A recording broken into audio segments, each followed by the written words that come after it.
Warn ಮಾಡಿದ್ದೀನಿ. ಮೊನ್ನೆ ಮೀಟಿಂಗಲ್ಲಿ ಬೆಂಗಳೂರಲ್ಲಿ ಹೋದ ಶುಕ್ರವಾರ ಇದನ್ನ ವಾರ್ನ್ ಮಾಡಿದ್ದೀನಿ. ಈ ಸರಿನೂ ನಾವು ನೋಡೋಣ. ಇಲ್ಲ ಅಂತಂದ್ರೆ ಇಲ್ಲಿ ಏನು ಲೈನ್ ಇದೆಯೋ ಆ ಲೈನನ್ನು ಕಟ್ ಮಾಡಿಸೋಣ. ಆ ಲೈನನ್ನು ಕಟ್ ಮಾಡಿಸ್ಬಿಟ್ಟು ಆ ಕಡೆ ಇವ್ರ ಹತ್ರ ಕಟ್ ಮಾಡಕ್ಕೆ ನಮಗೆ ಬರೋದಿಲ್ಲ, ಅದು ಇದು ಅಂತಾರೆ. ಟ್ಯಾಕ್ಟರ್ ತಗೊಂಡು ರಿವರ್ಸಲ್ಲಿ ಹೊಂಟ್ರೆ ಹೋಯ್ತು, ಆಟೋಮೆಟಿಕ್ ಹೋಗುತ್ತೆ, ತೊಂದರೆ ಇರಲಿಲ್ಲ. ನೀವು ಮಾಡಲ್ಲ ಅಂತ ಗೊತ್ತು. ಅದಕ್ಕೆ ಟ್ಯಾಕ್ಟರ್ ಇರೋದು ನಮ್ಮ ರೈತರ ಹತ್ರ, ಅದಕ್ಕೆ ಇಟ್ಕೊಂಡಿದ್ದೀವಿ ನಾವು ಟ್ಯಾಕ್ಟರ್. ಅದನ್ನ ಮಾಡ್ತೀವಿ, ಆ ಕೆಲಸ ಮಾಡ್ತೀವಿ. ಯಾರು ಬರ್ತಾರೋ ಅವ್ರು ನೋಡ್ತೀವಿ ನಾವು. ಇಂಡಸ್ಟ್ರಿಯಲ್ಲಿ ಇರುವಂಥವ್ರು ಇವ್ರು ಎಲ್ಲಿಂದನೋ ಬಂದು ಇಲ್ಲಿ ನಮ್ಮನ್ನ ಹಾಳು ಮಾಡ್ತಾ ಇದ್ದಾರೆ. ಎಲ್ಲಿಂದನೋ ಬಂದು ಹಾಳು ಮಾಡ್ತಾ ಇದ್ದಾರೆ. ಅವರಿಂದ ಏನು ಉಪಯೋಗ ಇಲ್ಲ. ನಮ್ಮ ರೈತರ ಮಕ್ಕಳಿಗೆ ನಮಗೆ ವಾಚ್ಮ್ಯಾನ್ ಕೆಲಸ, ಬಾತ್ರೂಮ್ ತೊಳೆಯೋ ಕೆಲಸ, ರೋಡ್ಗಳು ಕ್ಲೀನ್ ಮಾಡೋ ಕೆಲಸ ಇದು. ಅವ್ರು ಬೇರೆ ಕಡೆಯಿಂದ ಯಾರ್ಯಾರನೋ ಕರ್ಕೊಂಡು ಬಂದು ಅವ್ರಿಗೆ ಒಳ್ಳೆ ಪೊಸಿಷನ್ಗಳು ಕಾರಲ್ಲಿ ಕೊಟ್ಕೊಂಡು ಅವರು ಕೆಲಸ ಮಾಡ್ಕೊಂಡು ಹೋಗ್ತಾ ಇದ್ದಾರೆ. ನಮ್ಮನ್ನ ಇದು ಮಾಡ್ತಾ ಇದ್ದಾರೆ. ಅವ್ರದ್ದು ಯಾವುದೇ ಆಗಲಿ ಇಂಡಸ್ಟ್ರಿಯಲ್ ಏರಿಯಾ ಬಂದಕ್ಕೆ ಲೈಸೆನ್ಸ್ ಬರುತ್ತಲ್ಲ, ಇದು ಖಾತೆಗೆ ಬರುತ್ತಲ್ಲ,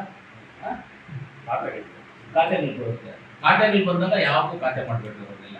ನೋಡೋಣ ಏನಾಗುತ್ತೋ ಅವ್ರ ಜೊತೆ, ಇಂಡಸ್ಟ್ರಿಯಲ್ ಅವರ ನಾವು ಅಂತ ನೋಡೋಣ. ಜನಪ್ರತಿನಿಧಿ ಪವರು ಹೆಂಗೆ ಅಂತ ಗೊತ್ತಿಲ್ಲ ಅವರಿಗೆ. ಜನಪ್ರತಿನಿಧಿ ಪವರು ಯಾವ ತರ ಅಂತ